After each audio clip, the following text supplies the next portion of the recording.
போன வீடியோ பார்த்துருப்பீங்க, animal roast. அப்படியே சுட சுட அடுத்த வீடியோ போடலான்னு வந்து உட்காந்துருக்கோம். யாரெல்லாம் இன்னும் அனிமல் ரோஸ்ட் பார்க்கலையோ போய் பாருங்கள், மேலே இருக்குது.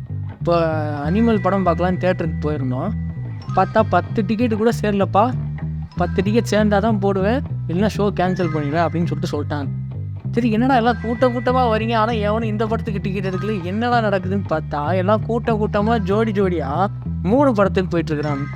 தேட்டருக்கு வந்த ஒரு 10 பேரை பிடிச்சி பிரெயின் வாஷ் பண்ணி டிக்கெட் எடுக்க வைக்கலான்னு பார்த்தேன். இந்த படம் தான் கேடிவிலே மாதத்துக்கு 4 வாட்டி போட்டுக்கிட்டு இருக்கானே. டே தம்பி வாங்கடா அனிமல் போகலாம் அப்படின்னு கூப்பிட்டா, யோ போயா பூமரு 3 தான் வைப்பு அப்படிங்கிறான்.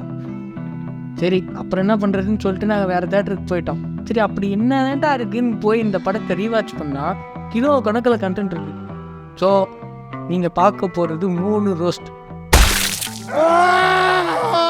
படம் ஓப்பன் பண்ண இருப்பா 3 படத்துக்கு ஏன் 3ன்னு பேர் வச்சானுங்க? இது தேவையில்லாத கேள்வி. வீடியோ ரெக்கார்ட் ஆகிட்டு இருக்கு, பேசுறது பேச விடு. இல்லைப்பா சொல்லுப்பா, தெரிஞ்சுக்கணும். அப்புறம் என்ன ரோஸ்ட் பண்ணுறது எதுக்கு? அதுக்காக தானே தெரிஞ்சுட்டு அதை ரோஸ்ட் பண்ணுவோம். இது மாதிரி 1000 கேள்வி நானும் கேட்பேன். ஏன் விசுவாசம் படத்துக்கு விசுவாசம்னு பேர் வச்சாங்க சொல்லு. ஏதோ ரீசன் இருக்கும். என்ன விசுவாசம்? ஆமாம், விசுவாச படத்துக்கு கேட்டால் விசுவாசம்னு பேர் வைக்கிறீங்க. கீழே ஆரம்பித்து எம்மில் முடிஞ்சால் போதும். ஓகேவா? டைட்டிலுக்கும் படத்துக்கும் சம்மந்தம் தேவையே கிடையாது. இவராது சென்டிமெண்ட் பார்க்குறாப்புல, இன்னொருத்தர் இருக்கா அப்படி. ஏன் வில்லு படத்துக்கு வில்லுன்னு பேர் வைக்கணும்? வில்லு படத்துக்கு வில்லு. ஆமாம், வில்லு படத்துக்கு டைட்டிலுக்கு அந்த படத்துக்கு சம்மந்தமே இல்லை. இருப்பா, பாட்டு வருதுல்ல, வில்லு வில்லுன்னு. சூக்கம் பண்ணிட்டு அமைதியாக ரெக்கார்ட் ஆகிட்டு வா பேசுவோம். சரி, ஓகே. படம் ஓப்பன் பண்ணால் ஹீரோ இறந்துட்டார். எல்லாரும் அழுதுகிட்டு இருக்காங்க. ஹீரோனி உட்காந்து அழுதுகிட்டு இருக்காங்க. அப்புறம் இரு நான் சொல்கிறேன். அப்படியே வளவளன்னு ரொம்ப மாதிரி இழுத்துக்கிட்டு இருப்பேன். இங்கே நிறைய பசங்களுக்கு பொண்ணுங்கிட்ட பேசவே வராது. 100ல் ஒரு 50 பசங்களுக்கு தான் பொண்ணுங்கிட்ட ஃப்ளோவாக சரளமாக பயப்படாமல் பேச வரும். அந்த 50ல் ஒரு 40 பசங்களுக்கு தான் லவ் செட் ஆகும். அந்த 40ல் ஒரு 20 பசங்களுக்கு பாதியே பிரேக்கப் ஆகிடும். அந்த 20ல் 10 பேர் தான் ரிலேஷன்ஷிப்பை கல்யாணம் வரைக்கும் கொண்டு போகிறாங்க. அந்த 10ல் சொந்தக்காரன் பிரச்சனை, ஜாதி பிரச்சனை, மத பிரச்சனை, டௌரி பிரச்சனை, இது எல்லாத்தையும் தாண்டி 5 பேர் தான் கல்யாணம் பண்ணுறான். அந்த 5ல் 3 பேர் தான் மேரேஜ் லைஃப்பில் ஹாப்பியாக இருக்கான். அந்த 3ல் 2 ஒருத்தனோட ஃபினான்ஷியலாகவும் ஸ்ட்ராங்காக இருப்பான். இப்படி 100ல் ஒருத்தன் தான் இந்த படத்தோட ஹீரோ. ஆனால் சூசைட் பண்ணிட்டான். இப்படி எல்லாம் கரெக்டாக அமைஞ்சும் அப்புறம் என்ன மைத்துக்கு நான் சூசைட் பண்ணேன். இந்த படத்தோட ஃபர்ஸ்ட் ஆஃப் பார்த்தீங்கன்னா அருமையாகவே இருக்கும். அதனால் நம்ம அதை எதுவும் பண்ண தேவையில்லை. ஏன்னா இது இப்போ நம்ம ஸ்கெட்ச் காமெடி பண்ணிகிட்டு இருக்கோம், அதுக்கெல்லாம் முன்னோடியே இந்த 3 படத்தோட ஃபர்ஸ்ட் ஆஃப் தான். அதனால் இதை விட்டுருவோம். அதனால் நம்ம படத்தோட செகண்ட் ஹாஃப்லேருந்தே ஆரம்பிப்போம். ஓகே. அவன் லவ்வெல்லாம் பண்ணி முடிச்சுட்டு, அப்பா லைஃப் மேட்ருப்பா அப்படின்ட்டு போய் அப்பாட்ட போய் லவ்வை சொல்கிறான். இவன் எப்படி லவ் சொல்கிறான்னா, போயிட்டு பா நான் லவ் பண்ணிட்டேன், கல்யாணம் பண்ணி வை அப்படிங்கிறான். என்னடா 1/2 கிலோ தக்காளி வாங்கிட்டு இருக்க மாதிரி பேசிக்கிட்டு இருக்கிறேன். நீங்கள் பெரும்பாலும் அப்படிங்க என்ன தெரியாம பண்ணுவாதுங்க, வீட்டில் போயிட்டு அப்பா நான் லவ் பண்ணுறேன் அப்படின்னு சொல்லி முடிக்கிறதுக்குள்ளே அப்படியே காதில் சத்துன்னு ஒரு அரை, காது குய்யும், கண்ணு இருட்டிடும், அப்படியே கேராயிடும். கண்ணை திறந்து பார்த்தா தொண்டையில் காலை வச்சு வெறிச்சிக்கிட்டு இருப்பான். லவ் பண்ணுவியா பாரு, ஏன்கிட்டே வந்து லவ் சொல்லிக்கிட்டு இருக்காண்டி. சொல்கிறா லவ் பண்ண மாட்டேன் சொல்கிறா. டே தொண்டையில் காலை வச்சு வெறிச்ச என்னடா நான் பேசுறது? இது நம்ம ஓப்பன் பண்ணலாம் வீட்டில்.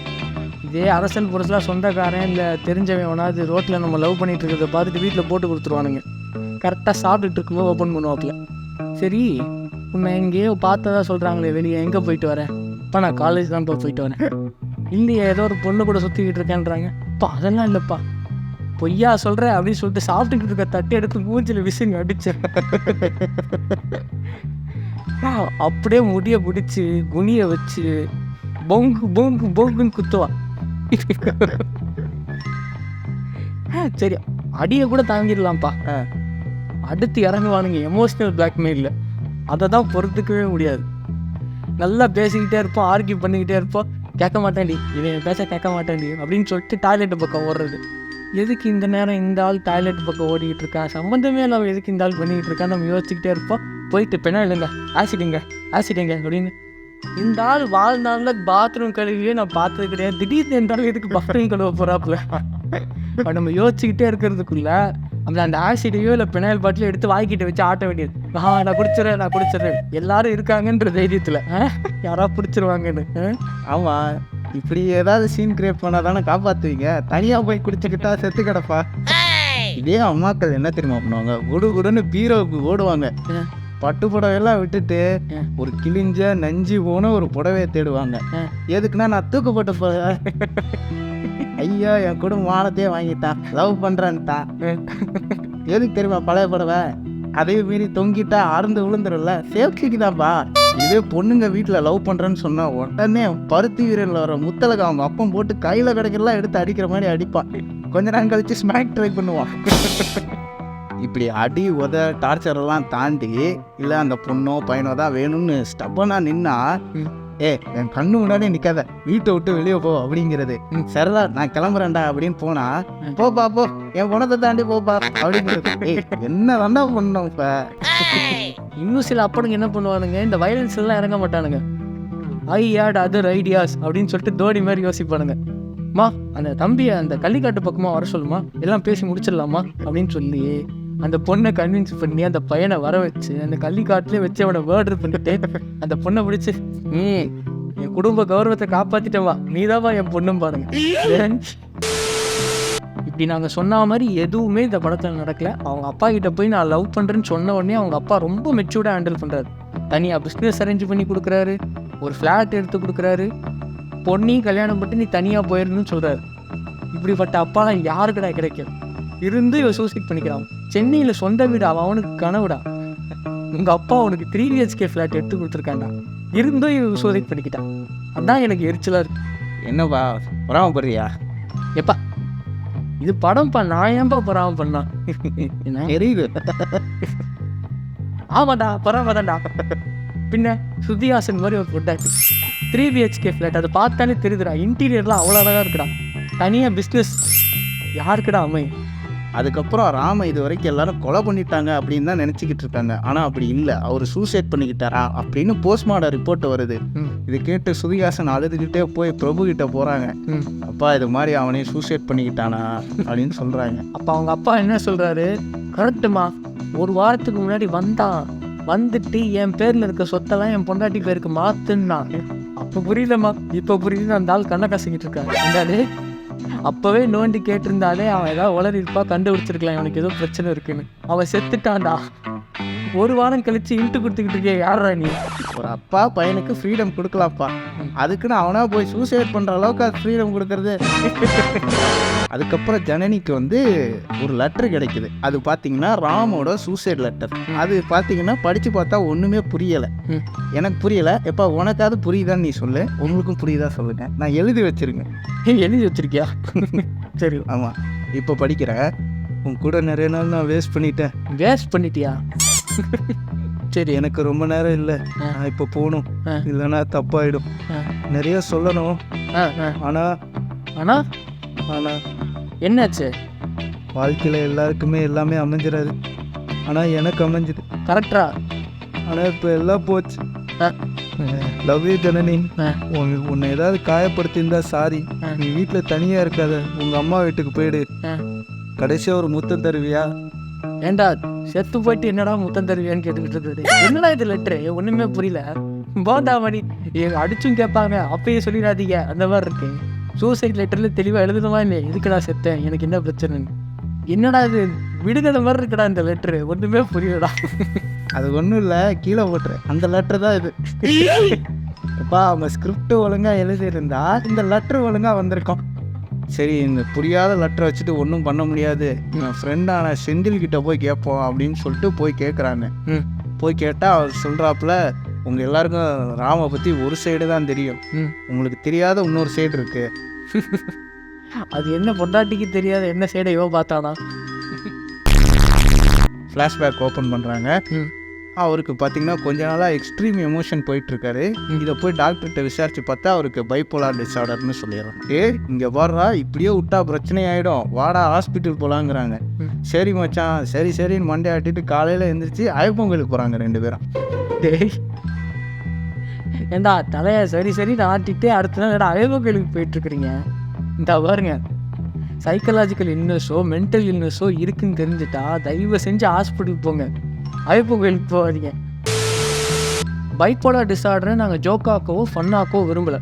அதனால நாங்கள் சீரியஸ் நோட்லேயே பேசிடுறோம். இந்த படத்தோட பிரச்சனை என்னென்னா, பெயின்ஃபுல்லாக முடிக்கணுன்ற ஒரே காரணத்துக்காகவே வலிச்சு இதை சூசைட்டை முடித்த மாதிரி தான் இருக்குது. ஏன்னா இவருக்காக எல்லாமே செஞ்சு கொடுக்குற இவங்க அப்பா இவரை சரி பண்ண தான் பார்ப்பாரு, அப்படியே விட மாட்டார். இவனை அடித்தாலும் பிடிச்சாலும் உன் கூடயே இருக்கிற மச்சான் அப்படின்னு அவன் ஃப்ரெண்டுமே வாடா ஹாஸ்பிட்டல் போகலான்னா கடைசி வரைக்கும் இருக்கான். இவருக்கு ஒன்றுனா துடிச்சு போகிற ஒய்ஃபு இப்படி பிரச்சனை இருக்குன்னா அவங்கள விட்டுட்டுலாம் போக மாட்டாங்க, இருந்து சரி பண்ணணுன்னு தான் ட்ரை பண்ணுவாங்க. இவனோட இந்த பைப்போலார் டிஸார்டர் பிரச்சனை சரி பண்ணுறதுக்கான எல்லா வாய்ப்புகளுமே இருந்துமே இவன் கடைசியில் சூசைட் பண்ணிக்கிட்டான்ற மாதிரி கொண்டு போய் முடிச்சிருக்காங்க. ஸோ அதுதான் இந்த படத்தோட பிரச்சனை. இந்த ரோஸ்ட்டை முடிக்கிறதுக்கு முன்னாடி ஒரு விஷயம் சொல்லிக்கிறேன்.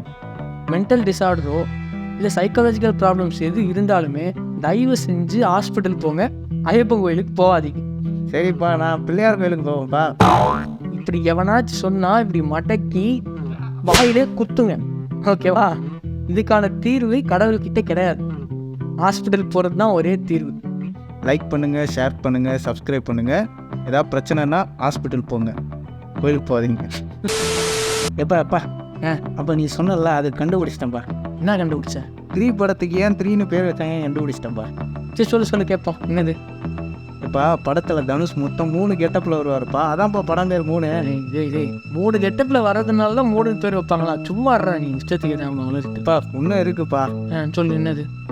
படத்தில் சுதிகாசனை லவ் பண்ண தனுஷ் 2 பேர், மொத்தம் 3 பேர், அதான் படம் பேர் 3. தனுஷ் ஒரே ஆள் தான், டபுள் ஆக்ஷன் கூட கிடையாது இந்த படம். என்ன சொல்லிக்கிட்டு இருக்கிறப்பா? பைப்போலார் டிஸார்டர் வந்த தனுஷ் 2 பேர்ப்பா, ஒருத்தர் அன்பானவர், இன்னொருத்தர் கோபமானவர், மொத்தம் 3 பேர் சுதிகாசனோட சேர்த்து, அதான் படம் பேர் 3. டேய், இந்த பார்த்திபன் காமெடிலாம் பண்ணாத, எனக்கு ஒன்றுமே புரியல நீ சொல்கிறது. சும்மா பா, அது மட்டும் இல்லை, இன்னொன்று இருக்கே.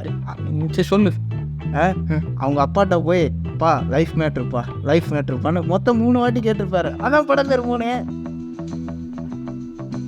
சரி, வேற? அதுக்கப்புறம் அவர் கடைசியாக சூசைட் பண்ணிக்கலான்னு போவார்.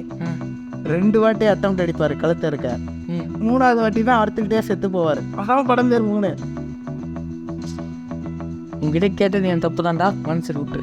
எப்பா நீ அப்போ சொன்னலப்பா அவர் 3 BHK வீட்டில் இருக்காருன்ட்டு. ஆமாம், அவர் 3 BHK வீட்டில் தான்ப்பா சூசைட் பண்ணார், அதனால தான்ப்பா படம் பேர் 3.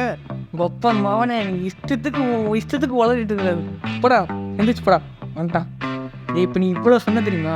நீ இவ்வளோ யோசிச்சாலும் கூட ஐஸ்வர்யா தனுஷ் கூட யோசிக்கல. சும்மா வீட்டுக்கு போடா, நானும் போகிறேன். நான் போச்சுக்கிட்டா